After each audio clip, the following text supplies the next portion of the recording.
So it's an extraordinary privilege to be here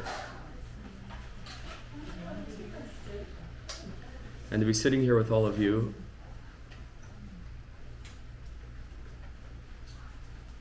And in English, the words all of you are grammatically correct when you refer to a plural, right? It's all of you, like all of you. But really, what I hope that we can feel in the time that we have together now, we'll learn a little bit, we'll sing a little bit, we'll think, and we'll just be present a little bit, is that it's not plural. It's all of you. I'm not referring to you. I'm talking about the ultimate him, you. We are all of you. We are all of him. And we just are in different physical containers that we call bodies, different lives, circumstances, different backgrounds, different experiences, memories, disappointments, dreams, but we are literally all one. It's a certain level of consciousness when a person realizes that we're just fragmented sparks of consciousness that are experiencing the world through our own unique lenses, which themselves can upgrade and shift as time goes on and we go through life, we learn, we grow wise. The curriculum of life unfolds and we take it willingly or maybe even unwillingly, but it happens. And after this short period of time, we hope until 120, and it could be even far beyond. I think in Chabad they wish till 180. That's what I heard. They say till 180. And with technology, it's, who knows? I might live a very long time. So, but for this time that we have, that we experience, what I hope that we could accomplish in this room tonight is just to center ourselves in that higher identity, that higher way of realizing what we are, who we are.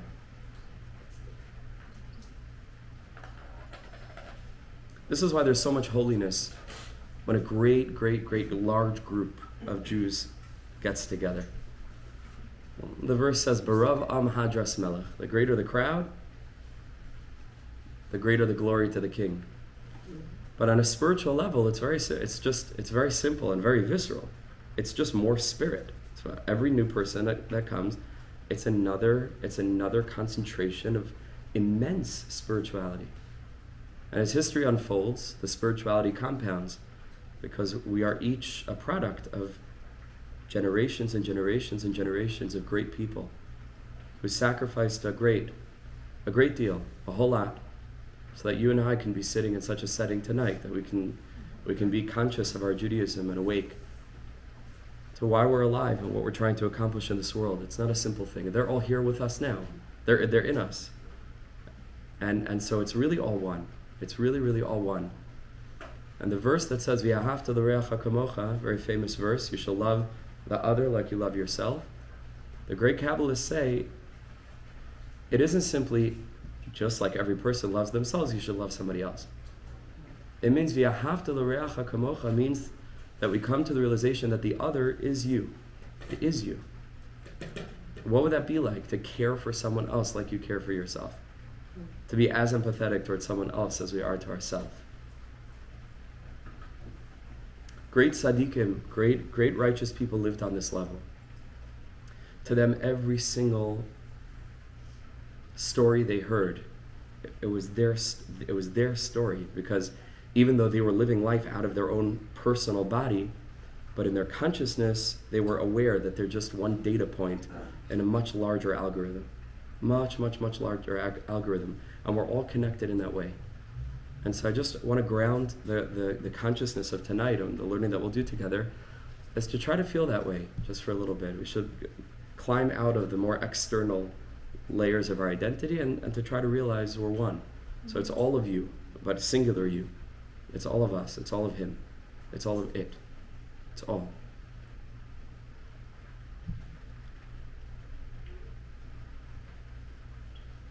Whenever I speak and I have to pause a little bit, I just don't want to continue because silence is so much more beautiful than words. Words are so... But we have to have words. But silence is so much better. Would you be disappointed if I stopped talking? We're silent for a bit? No, probably not, right? Because sometimes, no, forget about me, but sometimes it takes like being invited to a place just to sit and be quiet, because otherwise we don't. It's the easiest thing to do, but life is so noisy. We'll get to the niggin also. Niggin is also noise. It's a different kind of noise, but silence.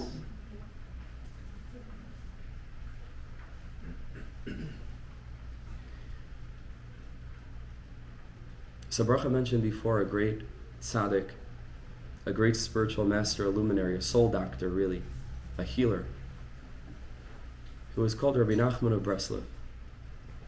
Some of you may have heard of Rabbi Nachman. Rabbi Nachman was famous for many things. He was an absolutely unique figure in Jewish history. Lived around about 280, 290 years ago in then Russian Ukraine. He was the great-grandson of the Baal Shem Tov. He was the founder of the Hasidic movement. And one of the things that he was best known for were his stories. So toward the end of his life, Rabbi Nachman told his disciples, he said, I see that my Torah teachings are not making the impact that I hoped that they would make. And so now I'm going to stop teaching Torah, and now I'm going to start telling stories. Rabbi Nachman said, the world tells stories to put people to sleep, and I'm going to tell stories to wake people up. Rabbi Nachman wanted to wake people up. So he told 13 tales, and they're printed in a Hebrew sefer in a book that's called Sipurei Maisios, which means story tales. You can find them online. It's translated by Rabbi Aryeh Kaplan. It's called Rabbi Nachman's Stories. You can purchase it. Fascinating, amazing, imaginative, epic journeys. Amazing, amazing stories, even without understanding them. But the first of the stories, which is perhaps the most intelligible, is called the tale of the lost princess. I'm not going to tell the whole story now. I just want to focus on one element of the story. And I'll give you just very, very broad, very brief. The story begins with a king who has 7 children. 6 sons and 1 daughter. Rabbi Nachman says that the king, the father, loved his daughter very much, much more than the sons, and he spent a lot of time hanging out with her and delighting in her. He just loved this daughter and spending time with her. And then, without getting to the whole depth of it, Rabbi Nachman says that one day they were together, and the king, for whatever reason, got angry at this daughter, and he said something very nasty. He cursed her. He said that the no good one should take you away. Terrible thing. Terrible, terrible thing for any person to say to anybody else. Certainly, a father to a child. In Hebrew, Shalo tov yikachotach, the no good one should take you away. In the nighttime, Rabbi Nachman says she went to her room, and in the morning she was gone. Nobody knew where she went. And the whole story is about the second in command, who is called in fancy English the viceroy. In England they say viceroy, devoted his life to try to find this girl. And in Rabbi Nachman's stories, because it's so supernatural, there's no time, so it's like decades and decades and years and centuries, and he devotes lifetimes, metaphoric lifetimes, to trying to find this person, this girl, this princess, who then later becomes the queen. Spoiler alert, I'm not going to give the whole thing away. You'll read it, you'll enjoy it. And I'm not going to say now all the things that he has to go through and all the different stages of his journey. It's not relevant for right now. I just want to focus on this theme. 6 sons, 1 daughter, and the 6 sons remain, and the daughter gets lost. And what is that? What does it mean for the princess to become lost? So Rabbi Nachman gives us a clue as to the identity, as to the meaning of what the princess is, because he says that the princess is in contradistinction to 6 sons. Right? So immediately we have 6 and 1. And so we start to think, okay, so symbolically in the Jewish realm of concepts, it's pretty intuitive that the 6 sons are the 6 days of the week, excellent. And the 1 daughter is Shabbat, Shabbos. So essentially, Rabbi Nachman is telling a story about Shabbos that gets lost. Shabbat gets lost. The 6 days of the week remain where they are, and somehow Shabbat is lost. And what is that? Right? So you have to keep asking, well, what does that mean? These are new concepts, right? So what do you mean Shabbat gets lost? Shabbos is every 7 days. What does it mean it gets lost? So for that, we have to understand, what is Shabbat? What is Shabbos?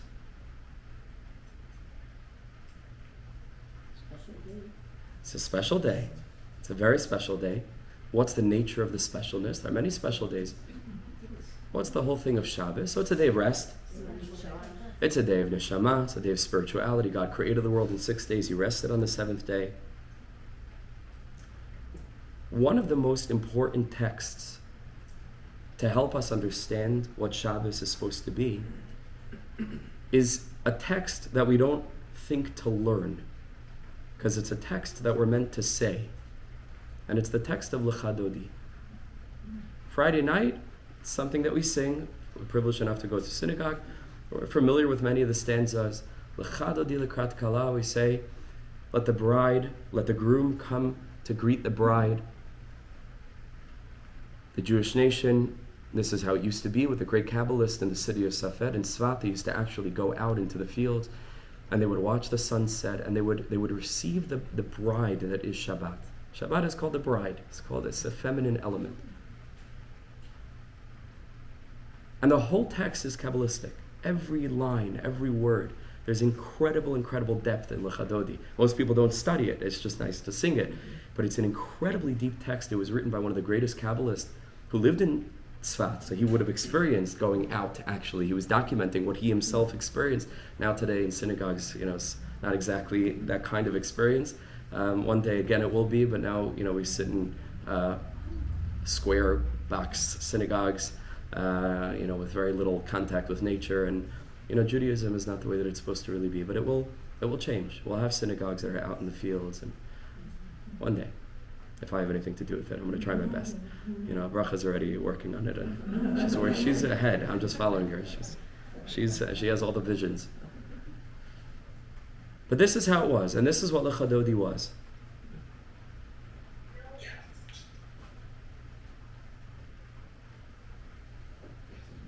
And in Lecha Dodi, Shabbos is described with 3 words. Really, 2 words or 4 words. I'll say 4 words. Ki hi mikar habracha, which means Shabbat is the source of blessing. Shabbat is the source of blessing. Now, if you hold these 2 concepts, Shabbos is the day of rest. It's the day of passivity. It's the day of not doing. It doesn't seem much like an energy source. It seems like a day where there's nothing. Right? It's a day where we don't do, or we abstain from doing. In what way is Shabbos the source? I'll tell you an amazing thing. There are 2 Hebrew words. We have Hebrew speakers. Raise your hand, just here. Yeah? So you'll be familiar. There are 2 Hebrew words that are 2/3 the same letters. They mean 2 very different things. And those 2 words are the word bor, or bo, and be'er. Okay? The beis and the reish, bet and the reish are the same letters. Bor and be'er, right? B and r, it's the same sound. But the middle letter is different. In the word bor, it's a letter vav. And in the word be'er, it's a letter aleph. What's the difference between a bor and a be'er? Both have to do with water. A bor is a pit. So a pit means a person digs a hole in the ground, and then they go bring water from somewhere else, and they fill up the pit. So the pit is a place that is now a place of water because you took water from elsewhere and you filled it up and you're storing water there. That's a bor. A be'er, like in the terminology in the Torah, be'er mayim chaim, a wellspring of living waters. It is the source of water. You didn't have to bring something from somewhere else to put in it. It is the source. It is the place where water is emerging. Such good sound effects, no? So, this is like a be'er.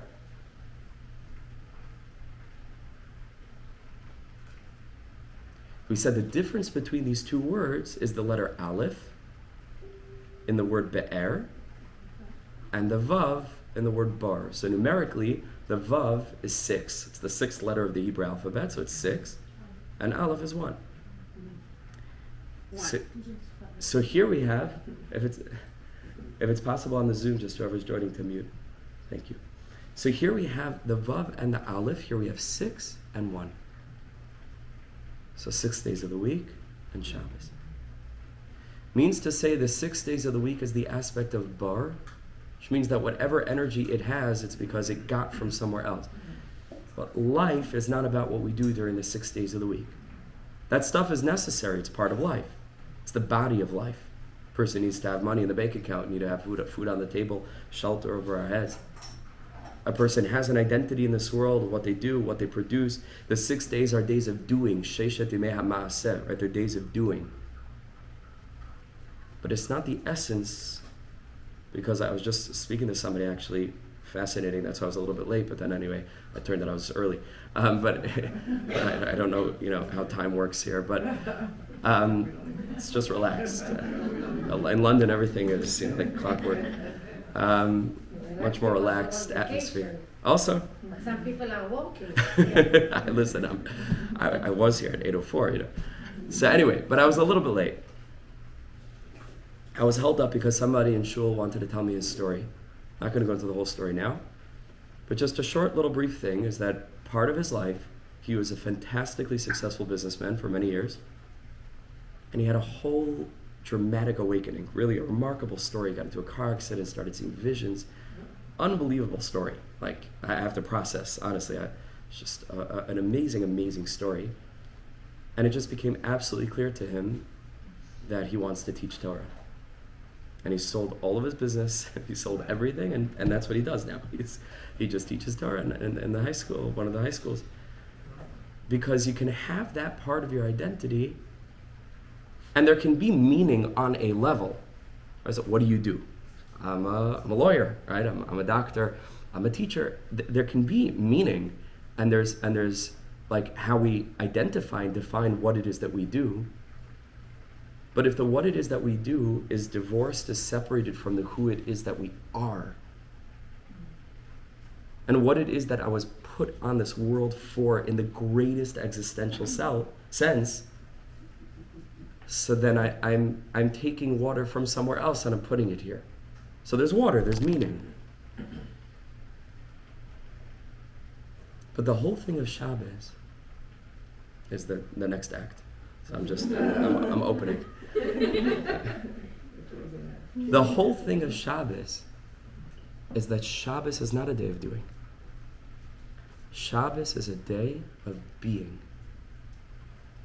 Means Shabbos is an opportunity, which the Torah grants us by telling us stop working, right? Meaning don't go to work, like don't engage with that layer of your identity, which 99% of people, if you ask them who you are, they tell you what they do. Right? It's not really who we are. Like one of my friends, Benji Epstein, and I'm sure it's something that he got elsewhere. Not that he's not incredibly innovative and unique. It's just something I've heard. We're not called human doings. We are called human beings. I mean, the essence of what we are is what we are, not what we do. But most people identify themselves by what they do. So on Shabbat, the Torah isn't saying, it's a restrictive day. You can't work, can't use your phone, don't check your email. God is saying, listen, doing is great. That's for the 6 days of the week. But for one day, God says, I want you to engage with the essence of your identity, which is not what you can accomplish, it's just what you already have because you are. And we can fill in the blank. You are a spark of God. You are already whole. You already have inside of you whatever you need. You are worthy. You already have innate value because that little infant that each and every one of us was. It's an incredible thing. We look around this room, essentially it's just the passage of time, but this may as well be a room full of infants because we were all infants once. Just dial back the clock. Okay, it's not an infant anymore, he's almost going to be 2. But our Ami never, ever, ever accomplished anything. He didn't produce anything for the world. He accomplished a great deal because he was born at 26 weeks and he essentially climbed Mount Everest. So the doctors told us in the incubator to become as healthy as he was to be able to come home. So he did accomplish a lot, but I'm using him as an example. I'm not proud of him. He doesn't have a report card that he came home with. He's not, there's literally nothing about him that is oriented toward doing, accomplishing, attaining. And I love him no less, maybe even a little bit more, wink wink, sleepy, than the other kids. Why?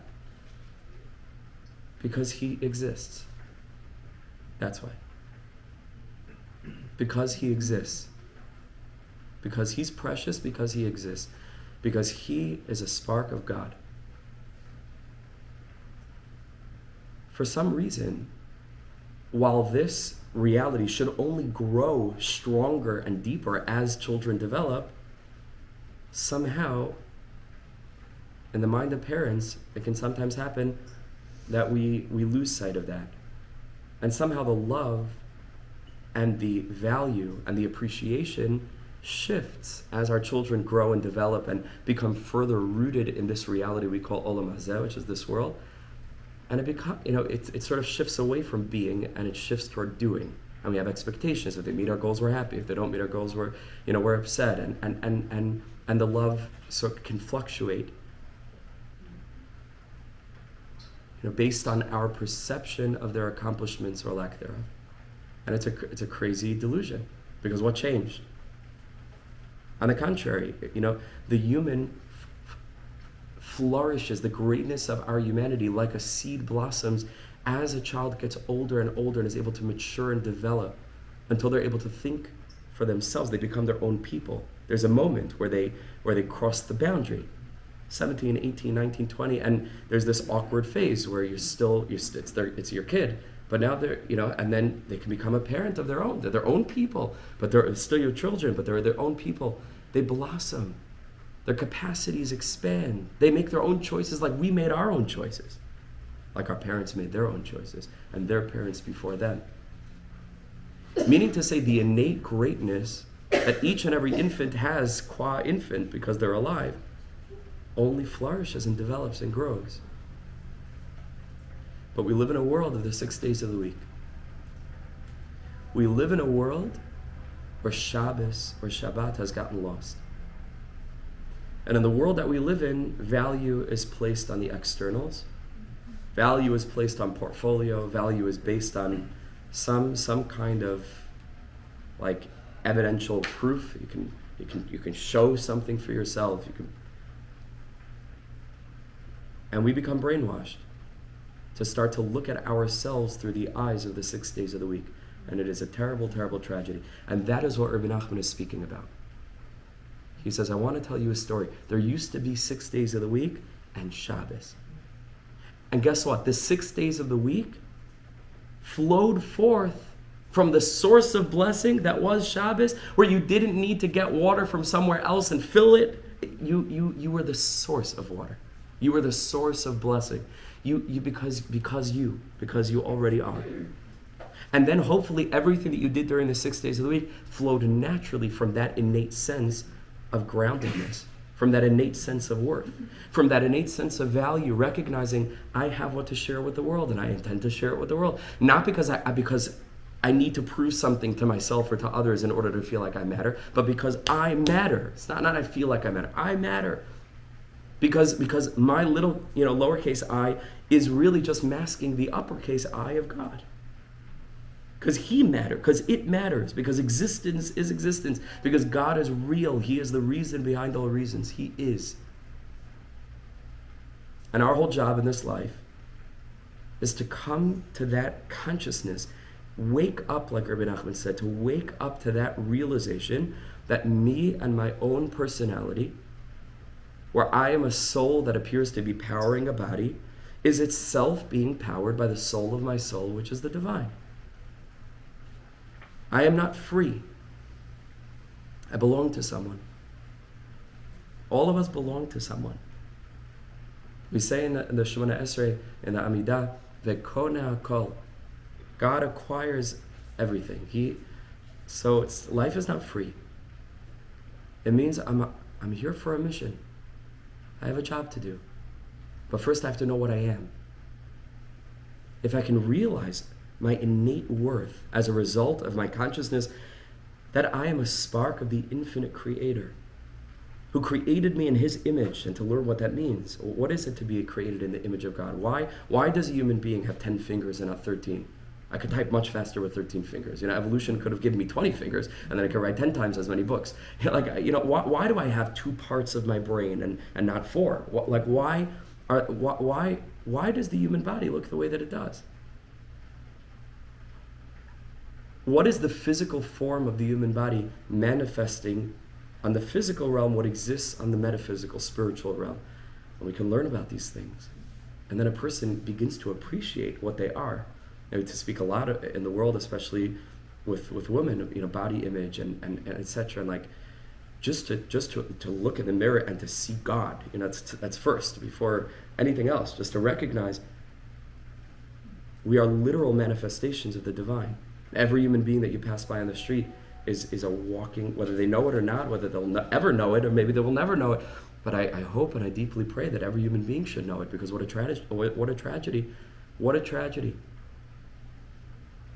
To be in the image of the Creator and not know it. Maybe this is what the Jewish nation is supposed to do, is to teach the whole world that they're at Tselem Elohim, that they're created in the image of God. And then maybe they'll act that way. Maybe I'll act that way. But maybe that's our job. Because every human has this same image. So to the extent that we could rewire, and to the extent that we could really begin with knowing that whatever I need, I have. That's how we begin. I don't need anything outside of me. I have what I need. And then to take a look at what I do, which is presumably an outgrowth, hopefully, not always, but hopefully an outgrowth of what we enjoy. People are naturally drawn, let's say, even in university to study history. Some people like mathematics, some people like literature, different people do different things.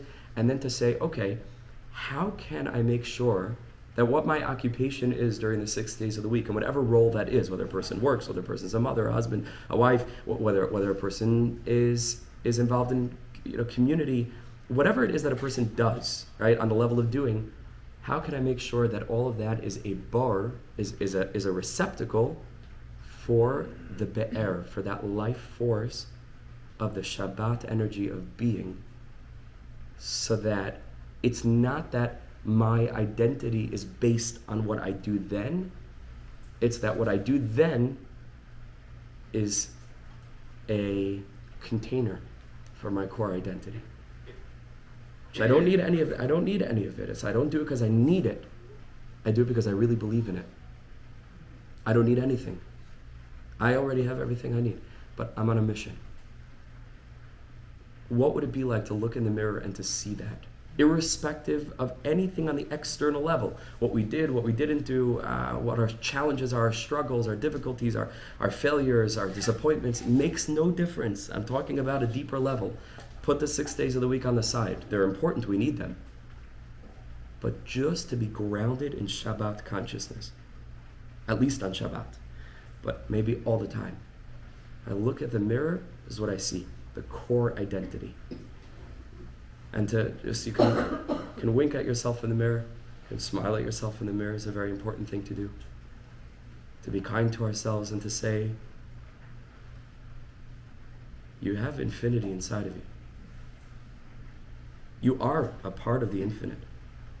You don't need to do anything to matter. You already matter with a capital M, because you are a spark of the being that matters with the largest M you've ever seen in your life. Infinite matter. Mamish. Matters. It's all there is. It's the only real thing is God. So, and then the question is, okay, so what are you going to do about it? So now you have all this incredible energy. Now you have all this incredible kindness inside of you. Now you have all this incredible power to build people up with words, with good words, with compliments, with sweet things. Now you have all this incredible energy to smile at someone, to think about how I can help somebody else. Whoa, we have unbelievable tools in the toolbox. So then it's how are you going to use them? A lot of education is usually the opposite way around. It's like right now, you're nothing. They use this word, it's the most horrible word they use in schools. This kid has a lot of potential. Basically means he's a nudnik now, he's a rascal. And one day, we hope we'll see something from him. It's a terrible word. There's no potential. What potential? You already have everything you need. It's not a matter of getting anything else. It's a matter of revealing what you already are. So I believe that if we can empower people to say, you have a toolbox, you are great, you are, and it's not just like a nice thing to say, I believe it fundamentally. I really try to see the world in this way. We are sparks of divinity. Consciousness is an incredible thing. We're human beings. We are infinitely powerful. So then, how should I act in a way? How should I think in a way? How should I speak in a way that's going to reflect that? Easier said than done. I struggle with it like everybody else. I had a hard day today. Because my wife is here, so I have to be very honest. She's listening to me. She's like, okay, but she knows that I try. Wasn't feeling well. Went to the beach. Don't love beaches. And so I don't understand why people would go. It's like a little bit hellish over there, especially here. I know some people like it. To me, it was, got some of my Gehenna over there. But I did it because the kids and whatever. It's not easy all the time. It's not easy. And we don't succeed all the time. So usually my wife is not there, so I could just pretend I'm a big Sally. She knows. It's not easy. It's not easy. We don't succeed all the time. We're not supposed to succeed all the time. But to start with this awareness gives us a much better shot. There's a verse in Koheles, which was one of the books that was written by King Solomon, wisest of men. And he says, Musar Hashem, I'll translate, but just to say the Hebrew, Musar Hashem b'ni al timas. Which on a simple level means, I'm about to give you chastisement, guidance, but sharp. So Musar Hashem means the guidance or the chastisement of God. B'ni, my child, says King Solomon, al timas. Don't despise it. Don't be disgusted by it. Take it. Don't. It's coming from love. That's what it means on a simple level. The great Hasidic masters said we have to read it a different way. He said, don't read it Musar Hashem b'ni al timas. Don't despise the what's another word? Chastisement is a fancy word. What's another good word for musar? Criticism, yeah, something like that, right? So don't read it. Don't despise the criticism, the guidance of the divine. He said, no, you have to read it differently. Musar Hashem with a colon afterwards, 2 dots, meaning the following is the guidance of God. You want to know what God's guidance is? It's one word, Bini. Bini, you're my child. Every human being is created in the image of God. That's God's guidance. He says, you're already a prince, you're already a princess. You're a human, you're not an animal. So therefore, once you get that message, it's just one word. That's all God ever wants to say to us. Bini. So therefore, so the verse continues, Al timas. Don't degrade yourself. So therefore, if you're a prince, if you're a princess, al timas means don't be disgusted with God's guidance. If you're a princess, you're so precious. So a princess has to act a certain way.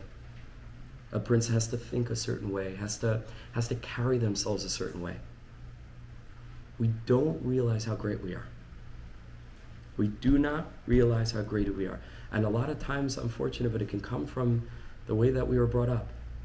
Could be that if a person didn't get this from their parents, if a person didn't get this kind of message, and if a person was made to feel that their value and their worth is a result only of what you do, so then there can be like this void that we're always trying to fill by doing more and accomplishing more and and becoming more impressive, and it spoiler alert, it doesn't get full that way.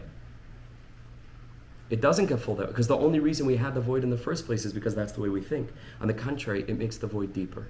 The only thing that fills it is by undoing that kind of messaging and realizing you don't have to look anywhere else. You never had to look anywhere else. You have it already. This is my prayer, this is my dream, that every human being should know this. Because this is what God wants to tell every person.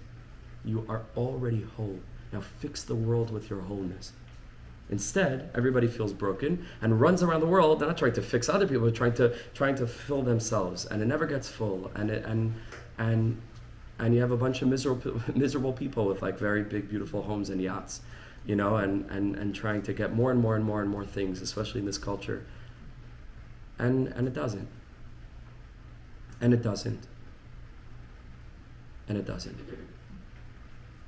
And this is the difference. So we'll close with this, I guess, and we'll open it up for any questions or anything you want to share. The dog wants to sing or do something, he's welcome to do whatever he wants.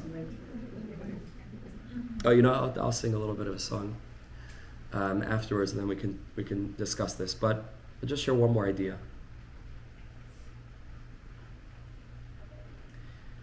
In the teachings of Rabbi Nachman,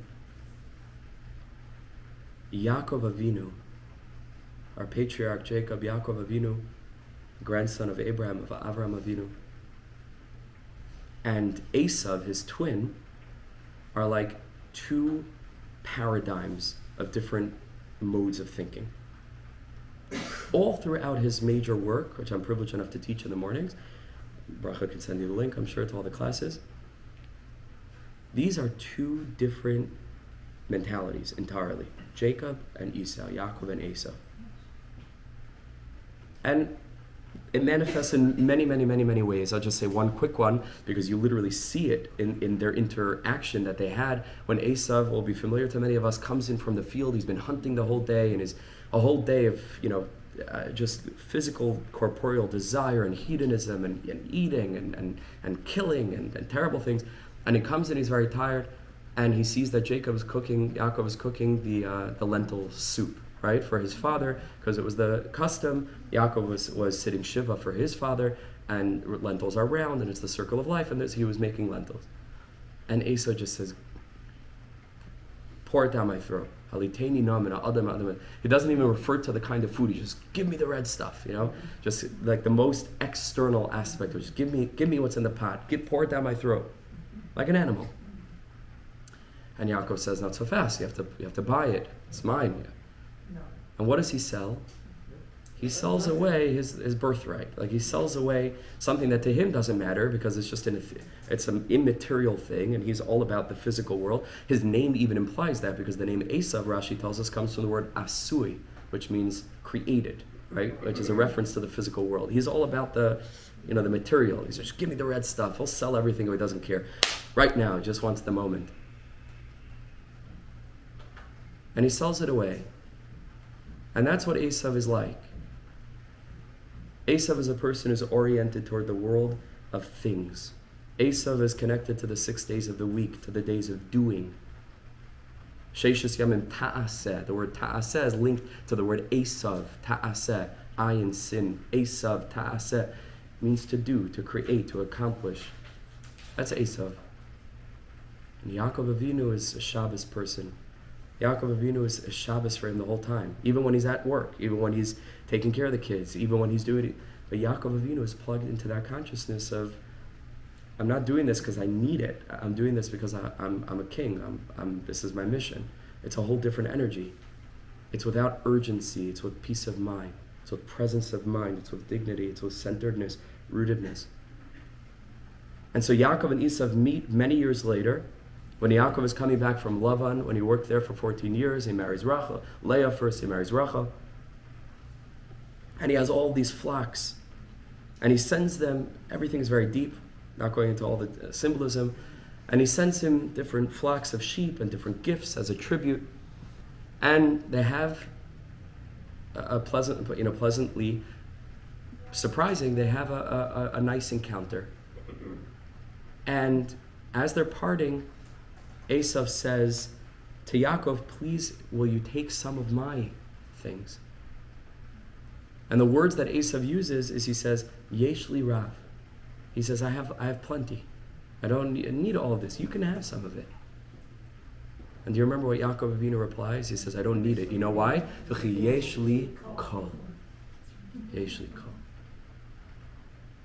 He says, you have a lot, but I have everything. That's the difference. Esav is a person who's connected to the 6 days of the week. He wants more and more and more, and the more he has, the more he needs, and he'll never have enough. Yaakov Avinu might not have so much, but whatever he has, he feels like he has everything. What a gift to feel that way. What a gift. It was a couple of Shabbos, Friday nights ago. I think back to it. It wasn't planned out. We were sitting by the Shabbos table, and I told my wife, I don't need a thing. It was just this feeling. Like in this moment, personally, as the world is broken and people are in pain, for me personally, I felt in that moment, I don't feel that way all the time. I certainly didn't feel that way this morning at the beach. I felt like I needed to be in an ice bath. But in that moment, I said, if you'd give me $1 million, I wouldn't know what to do with it. Because right now, yesh li kol. A tzaddik lives that way all the time. No matter what, he always feels, she always feels. Yesh li kol. Even if, ostensibly, there's a whole laundry list of things that they need, but they're plugged into a consciousness of what the Torah calls wealthy. What has nothing to do with the bank account, and Ezehu Ashir, Hasameach b'chalko. It's a teaching that all of us know. Who is the rich one? Who is the wealthy person? The person who is happy with what they have. It's a nice thing to read. It's a nice thing to say. What would that look like to live that way? These teachings are not just meant to be read. What does it mean to live that way? You know, one of the other stories of Rabbi Nachman is called the story of the Chacham and the Tam, the sophisticate and the simpleton. It's one of the most famous stories. It's the 9th story in that little book, The Story Tales. Highly recommended. If you can go on Amazon, it'll be by you tomorrow. Maybe even tonight still. I don't know. You know, it'll just drop it through your chimney. Hit you in the face in bed. Rabbi Nachman's stories. The 9th story is called the Chacham and the Tam. It's a long story, just going to tell one tiny bit of it.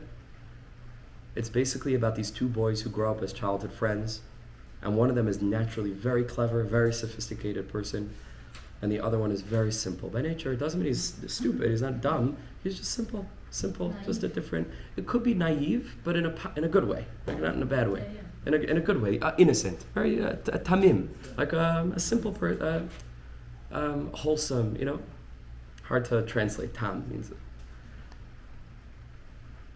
And as they grow up, their different natures develop. And the wise one wants to develop his intellect, and he goes to study in all the universities. And every degree that he gets, he says not enough, and he needs to get another degree. And he goes back to uni. And he becomes the expert in this field, but then there might be a person who's more of an expert, and he needs to be a polymath because he needs to know many disciplines, and he goes and learns this thing and the other thing. In the meantime, the Tam is a shoemaker. And Rabbi Nachman describes in beautiful detail that the more impressive and the wealthier and the more sophisticated the sophisticate becomes, the more miserable he is. And everything starts to bother him because he's so brilliant that he can't handle the stupidity and the foibles of other people. He's so perfect, you know. People have really good etiquette, and like other people are, you know, and it bothers, you know. And so he's bothered by everyone all the time, and he's just miserable. And he doesn't know what to talk to because who should he talk to because he's so great, and he has no, you know, and he's miserable. And then like split screen on the other side is the Tam, is the simpleton, and he is so simple and maybe he's actually not the brightest, or maybe didn't have the brightest teachers. Rabbi Nachman says he couldn't even make shoes with 2 edges. That every shoe he made was like a hamantash. He couldn't figure out how to get 2 edges. He made 3 edges. And there were other shoemakers who lived in town who were making the most beautiful shoes and selling them for, you know, much more money. And he's selling these 3-sided shoes for a fraction of the price. Just the paupers are buying them because they can't afford anything else. And Rabbi Nachman describes how much pride he took in his shoes. Rabbi Nachman says, it's like interesting language. He says when he would make a shoe, he would say how beautiful the shoe is, how much like honey and sugar is this shoe. Like he has this delicious shoe. And meanwhile, you know, like the camera pans to his wife standing in the doorway, and she's like the shoemakers down the block are selling. This is not like a honey shoe, sugar shoe. It's like figure out how to make shoes with 2 edges and sell it like, you know, like a mensch. And she says to him, it's like, what? So it's such great shoes. So why are you selling it for $5? I was going to say pounds, $5, and the person down the store is selling for 20. And he tells her, because he's such a simple person, he says, I'll tell it to you in Hebrew. It's a very good rule for life. He says, "Za ma'aseh shelo, v'zeh ma'aseh sheli." That's his business. This is my business. V'lama lanu l'daber me'acherim. Why should we speak about other people? That's him. This is me. I can't do what he does, but I'm happy with what I did. This is how he lived. Rabbi Nachman describes how it came to mealtime, and he would tell his wife, honey, I'm in the mood of blintzes, cheese blintzes, and they don't have food. They don't have money for anything. They just have stale bread, and his wife would cut him a piece of the stale bread and bring it to him, and he would take a bite. And I would say, I never had such delicious cheese blintzes in my life. And he would describe the taste of the warm cheese, and it was warming him up, and it was so sweet, and just the right balance of all the tastes. And then he would say, so now I'm in the mood for some ice cream for dessert. And she would cut him another slice of bread and bring it to the table. And again, and Rabbi Nachman said he really tasted it. He really, really tasted it. And the same would go for the just the dirty water that they had. You say, we need some wine. I need some beer. Rabbi Nachman is trying to tell us, take the most extreme of circumstances where a person literally has nothing, but if they live out of the abundance mentality, and this is, the terminology is different, like sort of New Age circles, the abundance mindset means that you manifest a lot of wealth. It's not what it means in Hasidus. There is a place for that also. It's a different conversation. But right now it means abundance doesn't mean I believe I'll have everything. It means that whatever I have right now is everything. It is everything. And it just means I have to become more mindful. And if all I have right now is a cracker, I have to eat it with more mindfulness and more slowly, and actually taste the taste and lean into what I have, and to feel that yesh li kol. Yesh li kol. Yesh li kol is the opening letters of a phrase in Tehillim and Psalms, which is 3 words, which says Yiten lecha kilvavecha, which means God will give you everything your heart desires. The Rashi Tevot, the first letters, is a Yud and a Chaf and a Lam. It spells Kli. That's the vessel. If we want a vessel for more, then we have to do everything in our power to try to get into that Shabbat mentality, to say, I'm living out of a place of Yesh li kol. Like I wake up in the morning, whatever I have is already all I need. And now I'm going to go out into the world, and I'm going to try to make a Kiddush Hashem, and I'm going to try to spread goodness and kindness, despite a world that might throw it back into my face in millions of ways. It doesn't matter. Rabbi Nachman said, okay, this I'll really stop. Otherwise I'll go on forever. But just tell you one last thing that Rabbi Nachman tells us about what we say at the end of the Amidah, at the end of Shemona Esrei. There's this very beautiful phrase in the prayer where we say to God, "V'nafshi ka'afar lakol tiyeh," which means, God, may my soul be like earth to everyone. So on a simple level, what do you think it means? What are we praying for? May my soul be like earth? Humility. On a simple level, it means humility. Says Rabbi Nachman, it's deeper. That's true. But it says, Rabbi Nachman, think about the ground. Rabbi Nachman says, everything good we have comes from the ground. Plants, medicine, wood for homes, for paper, for everything you need comes from the earth. And everyone steps on it. And it doesn't stop giving. Rabbi Nachman says, this is what we're praying for. We tell God, yeah, life might not be so kind to me, but let me never stop giving. The world might hate me, and the world might, judge me, and the world, crazily enough, might call me a Nazi supporter and millions of things. But whatever they say, it doesn't matter. I need to keep giving. It doesn't matter. And on the contrary, they hate me more. It just means that they're so hurt. They're so hurt that they're projecting all of their anger onto me. And so I'm the scapegoat, but why? Because they put all the sins on the scapegoat, but it's their problem, it's not mine. So I have to love them even more. It's very hard to do. But it means they're in so much pain that somehow we have to pray for them, pray for the world. Not to fight it, you hate me, I'm going to hate you. Oh, you hate me? Wow, you must be in so much pain. So I have to find a way to love you even more. No, God should help us do some of these things. It's easy to talk about, much harder to do. But this is what life's about. We should merit to be Yaakov Avinu people, Shabbos people. We should merit to find that wellspring inside of us, to know that we We have literally what we need. We are great. We are great. We are a son of God. We are a daughter of God. We have the totality of the cosmos just in our being. And we should wake up in the morning thinking about how the external layers of our identity, like we said, can become vessels to just spread that goodness, to spread that light, to spread that energy to everybody around us. And to do what we came for. And then we'll go back after 120 and we'll say, I did it. I did it. L'chaim. L'chaim, l'chaim. Okay, I'll sing a little song. I'll give you some time to think of some questions. Then.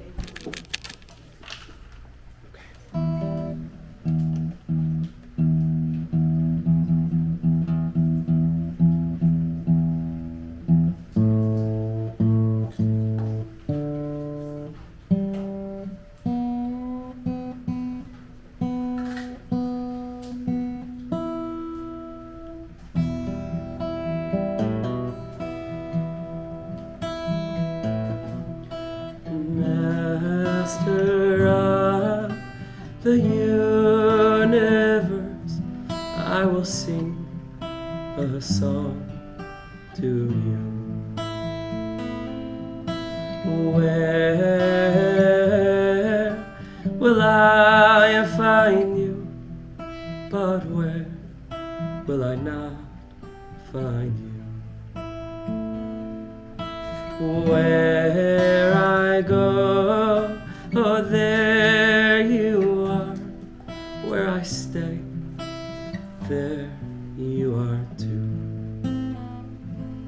Only you, you alone, you again, only you, only you, only you, only you. Master of the universe, I will sing a song to you. Where will I find you? But where do I not find you? Where I go, there you are. Where I stay, there you are too.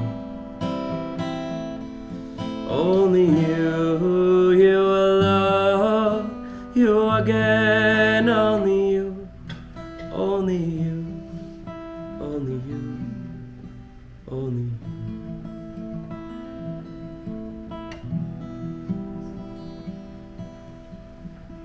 Return again, return again, return to the land of your soul.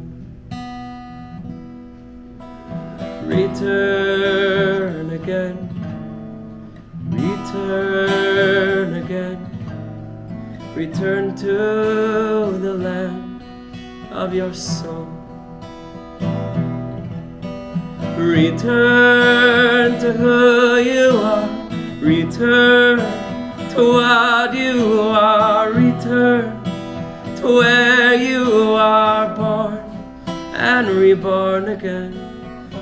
Return to who you are, return to what you are, return to where you are born and reborn again.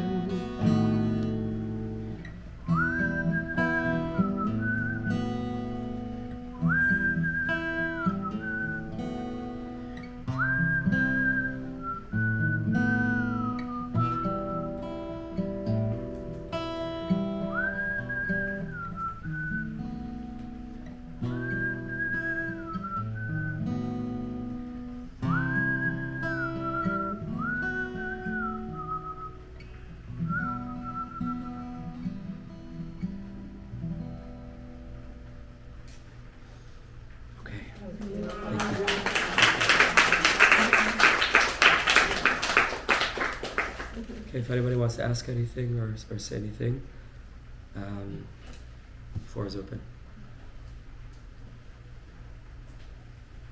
So I was thinking about what you were saying, and that everybody's got goodness within them. Going back to the childlike goodness that they've been born with, so we can really appreciate not only ourselves but every other people that we meet, every other person that we meet. And I recently read something about how to really connect with other people's goodness, and it really struck a chord. The eyes don't age the same way that the body does. So when you like look someone in the eye, you're looking at the eye that they were when they were a child, and you can really connect to their childishness inside and see that pure love that they were born with before, you know, anything else. So I just wanted to Exactly share that. right. Thank you. Thank you. That's very deep. You know, they say even colloquially in the culture, the eyes are the windows to the soul. You know? Yeah, that's amazing. That's amazing. Do you know that scientifically, you can't look somebody in the eyes for too long without looking away? Do you know that? Because children, for example, with autism cannot look people in the eye because the sensory input to the self is so intense that it's too much.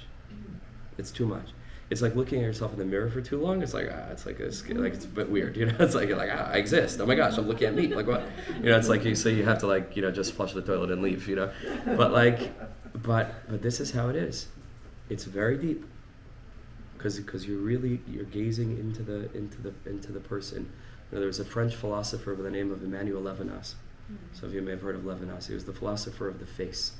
That was his great face, the other. He was a great Jew. Really was a great Jew. Toward the end of his life, he began to re-engage with the tradition in a much deeper way. But he really had a Jewish heart. Emmanuel Levinas. And so he has a passage in one of his books, his collected essays on Judaism, where he writes that the eyes are what he calls the most vulnerable part of the human body because they're so unprotected. They're so like, you know, just... And he says, but they contain the greatest, what he refers to in that context as defiance, meaning selfness more than any other part of the body. So like it's in the eyes that you see the person, you know. That's why it's so hard for me sometimes when I'm sitting with people, because a lot of my day it's just one-on-ones with different people from different backgrounds, different ages, and I like to joke that the park in Hendon, where we live, is like an extension of my office. I just do laps around the park. I'd be a lot more overweight if I didn't spend that much time walking each day. I'm still working on it, but I like to, you know, I can't tell people what to do. But if the person's wearing sunglasses, it makes it very difficult to connect with them. And I think it's not for nothing. I think, you know, that the higher up on the echelon of material society you become, the more frequently you're compelled to wear sunglasses. It's like they're trying to hide something. Like those people, like movie stars, like wearing sunglasses indoors. It's like there's no sun. Like, what are you doing? It's like the lights aren't that bright.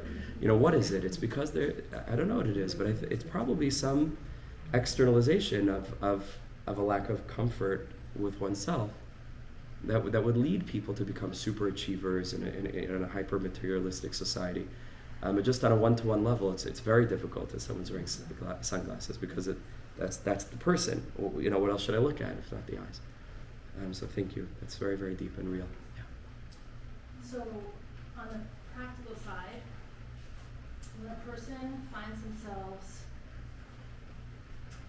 in a place where they're not really living in that aligned way, where, like, you inspired us tonight, we all touched a little bit of our inner worth, but tomorrow, or maybe tonight, we'll get on our phone, and we'll like get those triggers, or we'll face people tomorrow at work, or wherever.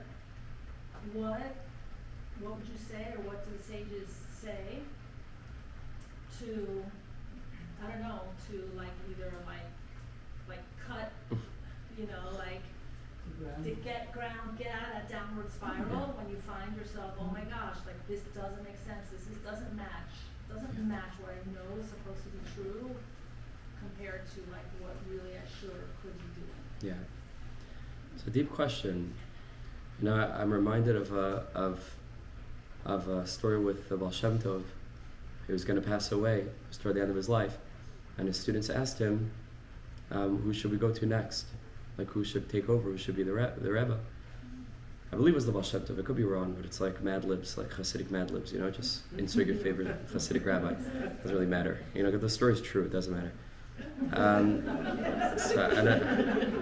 I don't know who it was, but it doesn't matter. He said, listen, go to them and ask the prospective leader for advice for Yira Shemayim, advice to become he says, if he gives you advice, he's not a Rebbe. If he tells you this is how you do it, reject it. Because what should I say? I myself don't know, What I could say is just a suggestion, because we need suggestions. I can't say anything resolute. This is the challenge of life. If all of us, if I had the answer, I promise you, I don't know what would be different, because I'd probably still be doing what I'm doing, but I'd be different. But one thing I do know for sure, and this is a story that Rabbi Nachman said, a short story of a king who had a son who was very, very ill. And all of the different doctors are prescribing different interventions, medications, treatments, nothing was working. And finally a very wise man came to the king and he said, I have a way to heal your son, but it's going to be incredibly costly for you. And the king said, anything, it's his only son, the crown prince, his legacy. He said, I need you to take all of the jewels out of your most prestigious crown, and I need you to grind it up into a very fine powder. You need to mix it with lots of water in a bucket, and you're going to take the prince when he's not looking and come up behind him and just pour the whole entire bucket over his head. So the king said, anything, anything. I'll spare no cost. But he said, I have to ask. Presumably, the way that the prince gets healed is because some of the potion, whatever it is going in his mouth. So why can't I just take the smallest gem in the crown and grind it up into a teaspoon and put it in his mouth? Like, what's this whole, because it's all getting wasted. Tiny bit is going in. He said, no, you don't understand. He says, the powder is extremely, extremely bitter. Extremely bitter. And if we try to spoon feed it, the system will vomit it. The system can't handle it. The system needs it desperately, but the system is not oriented or wired in such a way where it will be able to onboard just a little bit of it. But all he needs is a little bit of it. So what we're going to do, therefore, is to make a lot of the potion and pour it over his head suddenly, and in the shock, because all of it comes over his head, a little bit will slip in unnoticed, and he'll be healed from the little bit. So you're right, a lot of it is going to waste, just a little bit. And so the only thing that helps me, and I could not survive spiritually without this, is we need to pour bucketfuls of this kind of teaching over our heads. Really take an example from Bracha. How many Zooms do you have every week? She's probably, hours, probably hours, right? That she's on Zooms and she's reading and she's still asking that question. And I don't think it's out of humility. I think you're still human, right? Mm-hmm. You're probably also still, every day, right? So she's asking that question genuinely. But the reason that she's the person that she is because she really learns. She really learns.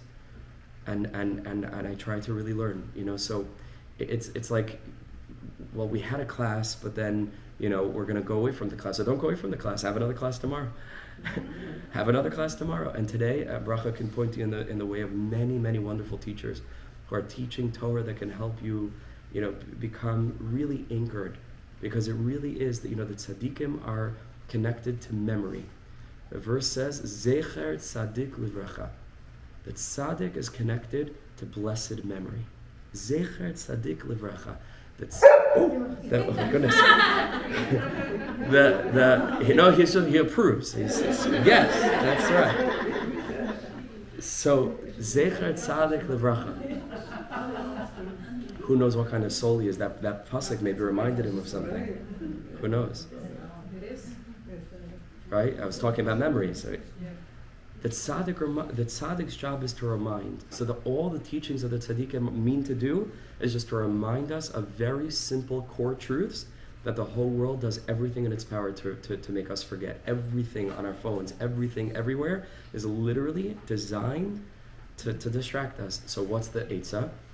What's the advice? Try as frequently as you can It could be in 5-minute, 10-minute, at a time. But to find some place where you can connect daily, maybe even multiple times a day, short little bursts, to anchor yourself in this truth. The more that you learn, the more that you can take books. Again, you don't have to ask me. Bracha really can be a guide, and she is a guide. And you should. We didn't set this up before, by the way. And I mean this for real. I'm not saying this because because she's hosting. I'm saying this for real. I told her I have a good library. She has a great library. She was telling my kids that the treats are in that cabinet. I said the treats are on this bookshelf. I'm sitting here, seriously, she knows. She knows where the wisdom is. So just follow the wisdom.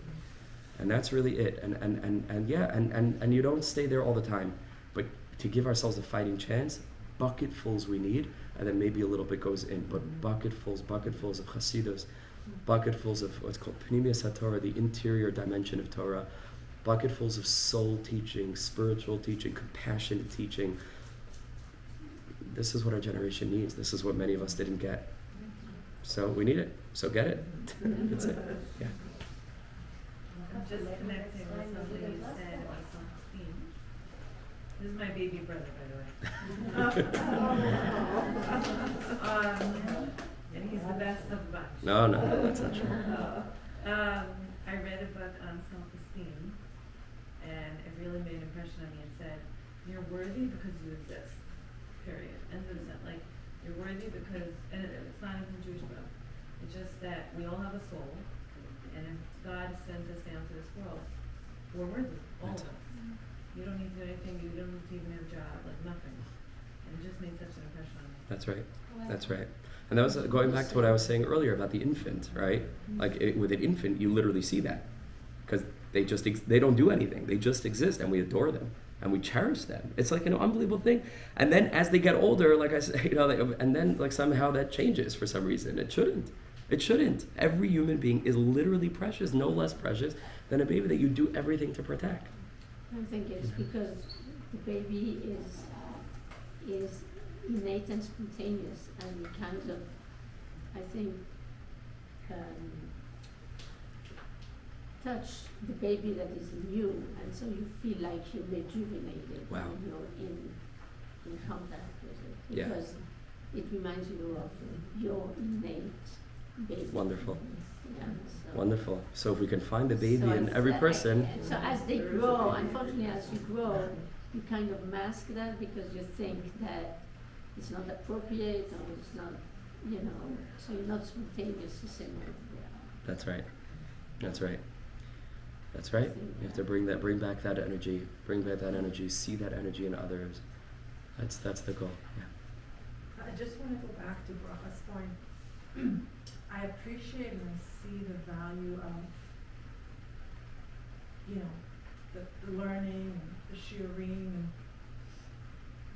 but I also think it only goes as far as self-affirmations, and I think it's sort of the sparks of holiness. It's not the inspiration, just like we were at Har Sinai getting the Luchot, that was the inspiration. What are you going to do with it afterwards, right? And I think about what it means to know my worth, and that I have everything within me, all the tools. And for me, it's that higher level of awareness and consciousness every single moment of every day, and saying, I need to be at this, level of consciousness to internalize that, to realize that. It's really like a whole other level of consciousness is what I'm trying to say. Beyond what you may learn day to day. You can tell yourself, I'm worthy, I have intrinsic self-worth, and we're so big right now with these affirmations in society, but it only gets me, at least so far, right? Because my whole life I felt like I have to prove myself and through higher education and whatnot, but to be honest, and this is really self-disclosure here, the whole concept of I have everything within me is foreign to me. I only learned about it a year ago. That's right. And now I'm hearing that it has its roots in Judaism. Absolutely. Right? Absolutely. That's So crazy. I'm all over the map. No, it's 2,000 years of exile. We are the product of 2,000 years of pain. Yeah. The Torah is in exile. We gotta, you know, we were given a caricatured tradition. And it's our generation is doing healing. Our generation is really doing a lot of healing. I mean, we really are, you know, evenings like this, teachings like this. So for me, you're 1,000,000% right. It's not just the teaching, but it is a certain kind of learning that actually begins to give us different lenses. I think Bracha mentioned before, just it gives us a different way of looking at things, and it starts to sort of order our basic concepts, like what we know, what we think things are, what life is, what our values are, what ultimately, out of Torah, God gives us mitzvot, God gives us commandments. You can learn about Shabbos the whole time, but then there's keeping Shabbos, a whole different thing, unbelievable thing, you know, and then there are levels of keeping Shabbos, but, you know, just sort of keeping Shabbos without the spirit of it is also going to lack something, you know, because, like you pointed out very, very wonderfully and beautifully, we got the Torah on Sinai, but then there was also a Mishkan, there was also a tabernacle, there was also a container. And so God says there's the learning, but then there's the making it real.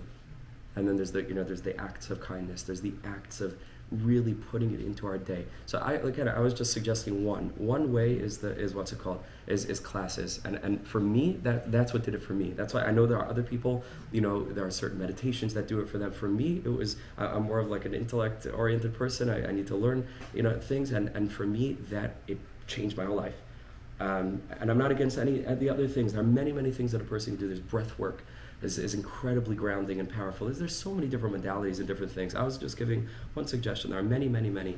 But ultimately, all of those things are supposed to bring us to a level of consciousness where we should go, and this could also be a helpful framing, we should go from reactive to responsive. That's the difference between Shabbos and the 6 days of the week. 6 days of the week is we have to react right away. Shabbos, if you think of it, what is Shabbos? Shabbos is I'm coming to a new week, because Sunday's a new beginning. I'm taking one day to pause. Shabbos means I'm taking a deep breath and I'm allowing myself 25 hours to just contemplate, what am I doing on this planet? What do I want the next 6 days to look like? It means it allows me to live in a responsive way, meaning out of consciousness, not reactive. Animals are reactive. The lower self, which is called the nefesh, is reactive. The higher self, the neshama, is calm. We live in a frenetic world. We get triggered like crazy. I want to say like good things about myself. I'll just say one tiny thing, just because I recognized it. You know, WhatsApp is relatively new to me. I didn't have a smartphone all the years, and then got married and, you know, family chats and things. So I got WhatsApp, and I needed it also for work, and I'm able to do good things on WhatsApp and spread Torah and Baruch Hashem. But because I'm a passionate person, and because I'm an idealistic person and an opinionated person, I'm a Jew, in other words. So I if some kind of controversial conversation comes up in a WhatsApp chat and someone says something I don't like, oh my goodness, my wife can tell you, I was up 4 o'clock in the morning writing furious messages. I have to convince this person and show them how they're wrong, and I have to solve all the world's problems on Facebook and everywhere. And you know something, I've gotten to a point where I just don't do that anymore. And I think that's a good thing. I think that's a growth thing. I'm able to see it and say, oh, and on the contrary, I can watch other people getting triggered and just watch it and say, oh, humans. Like, wow, like everyone's got so much stuff. It's a certain degree of, in Hebrew it's called Yishuv Hadas. Yishuv Hadas means presence of mind. It means to live out of a centered space and not live out of fight or flight mode. The reason we live out of fight or flight mode is because we feel like we're threatened.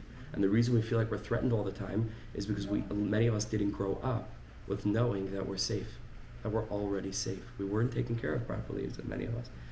You know, so we have to parent ourselves. We have to rebirth ourselves.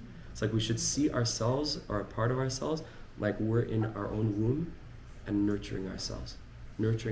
And then we can give birth to a healthier version of ourselves. But this is what Judaism is meant to do. It takes broken people and it's meant to feed us. And how tragic that for many of us, Torah is the exact opposite. For many years, it could be that Torah is like, it could be, the Talmud says Torah could be a poison. Terrible. It says it could really be poisonous. It can be a poison. It says Torah, it really says that in the Talmud. It says Torah can either be an elixir of life or it can be a poison. So it says the Vilna Gaon, great genius, Rabbi Eliyahu of Vilna, he says, how could it be? How could the same thing that you're telling me it could be an elixir of life, it could also be a poison?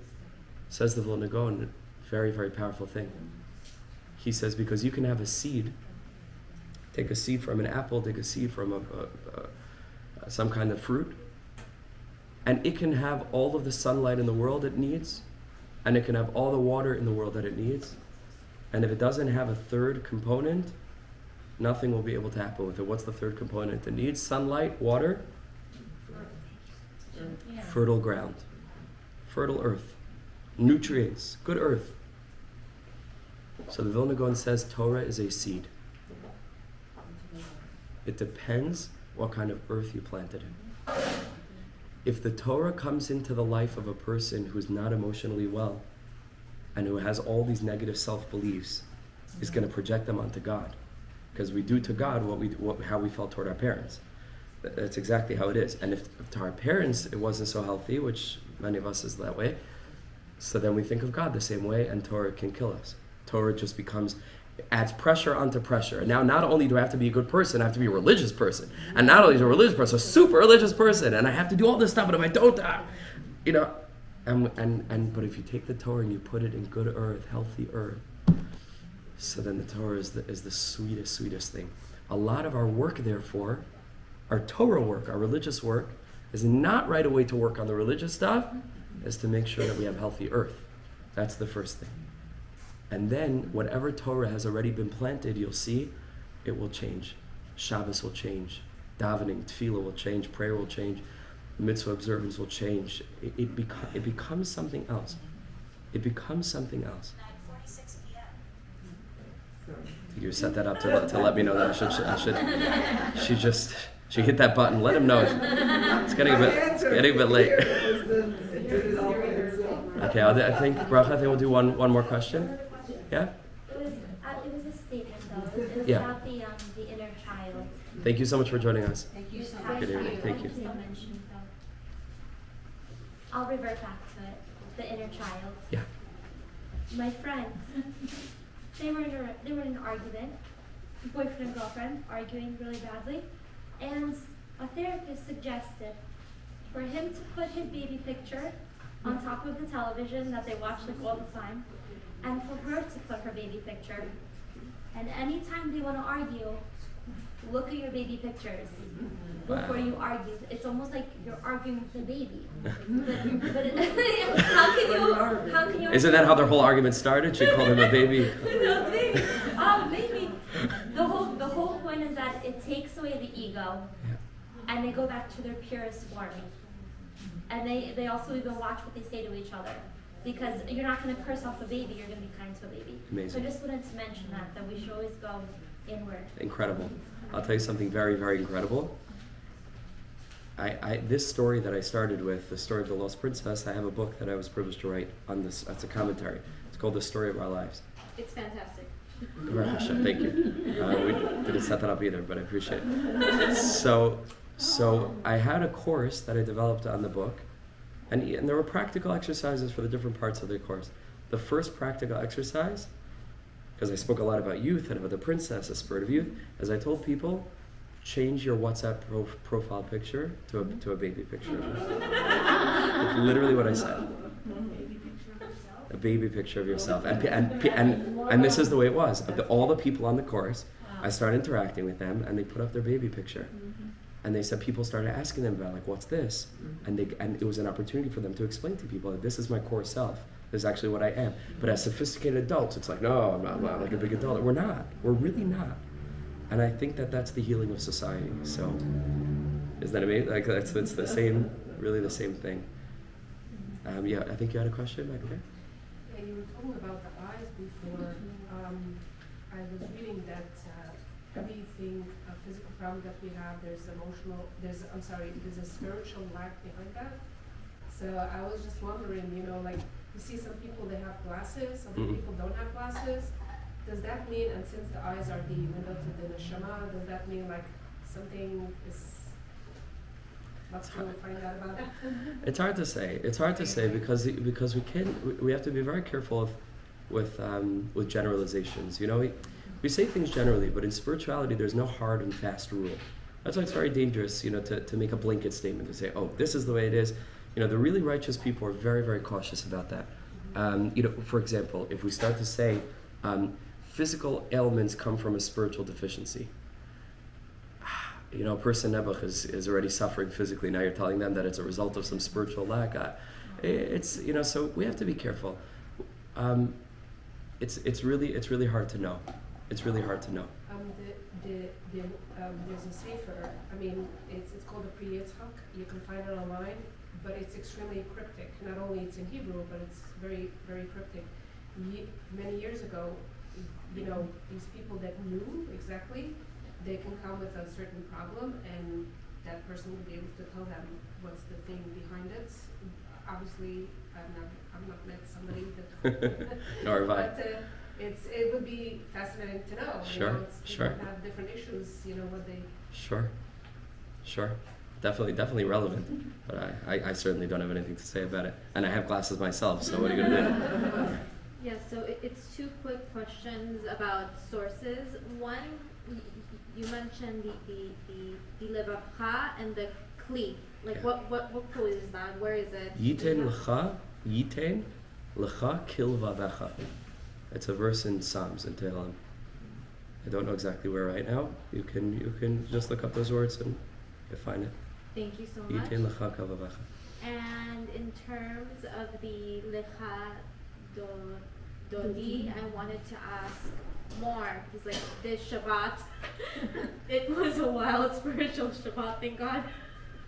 And I was like in and out of napping constantly, and I started like thinking of lecha dodi, and I want to do something with it, so I want to learn more about it. Sure. And you mentioned it, so I was like, okay, this is Hashem. That's awesome. Sure. Sending So it out. I have a couple of classes on it. It's part of the Shabbos series. So it's on YouTube.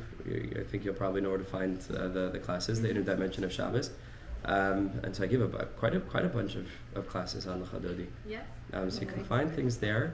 I'm sure Chabad.org. You know, today everything's accessible. It's just, you can just search around, Google around a bit. Did you want to say something? Regarding the eyes. Yeah. Because I just went, I attended a lecture about hearing and viewing, and actually the teacher was saying that actually the eyes are connected, and it's through Jewish sources. That the eyes are connected to the heart, and the hearing is connected to the soul. Hmm. And that, remember that? Is it not the other way around? The eyes No. are connected to the soul? No, that's what I'm saying. Don't you remember? Interesting. Or did you hear that? It's the month of Tammuz and Av. Hmm. Right, it's Tammuz and Av. Mhm, So mhm. Tammuz is the eyes, and Av is the hearing. And that's why they tell you, be careful what you're looking at, because it can the heart is the action, the hearing and the soul is the spiritual, you know, the neshama, Absolutely. well.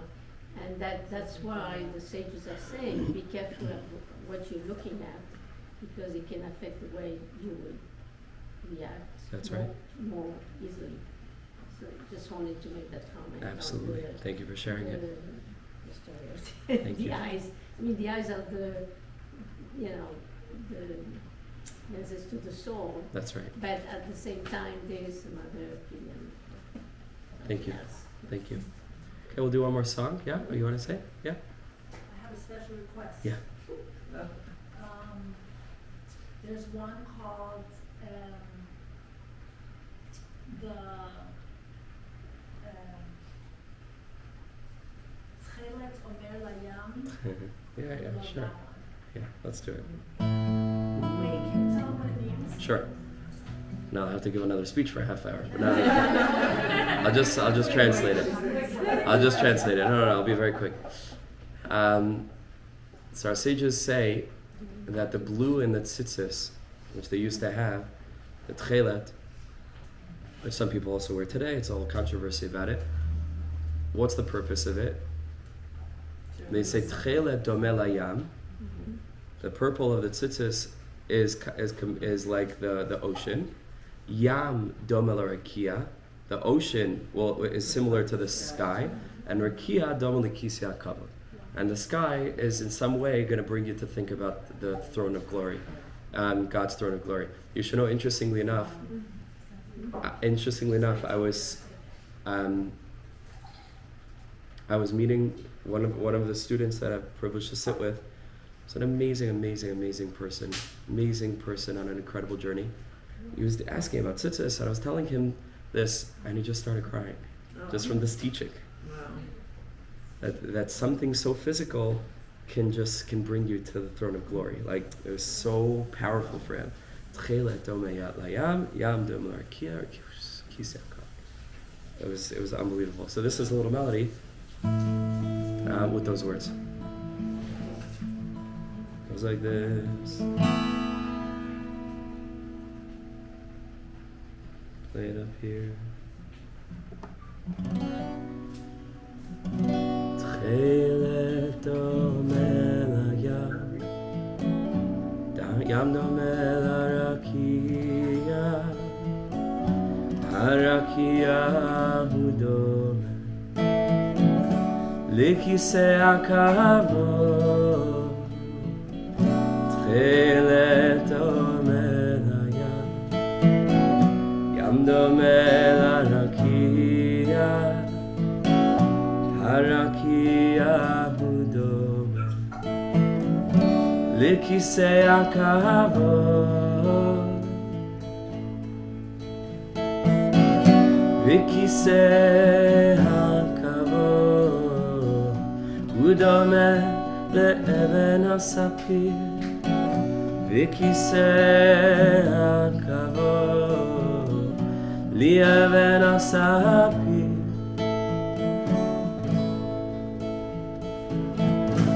Raise the key a little bit higher. תכלת דומה לים, ים דומה לרקיע, הרקיע הוא דומה לכיסא הכבוד. תכלת דומה ים דומה לרקיע, הרקיע הוא דומה לכיסא הכבוד, וכיסא הכבוד הוא דומה לאבן הספיר, וכיסא הכבוד לאבן הספיר, וכיסא הכבוד הוא דומה לאבן הספיר, וכיסא הכבוד לאבן הספיר.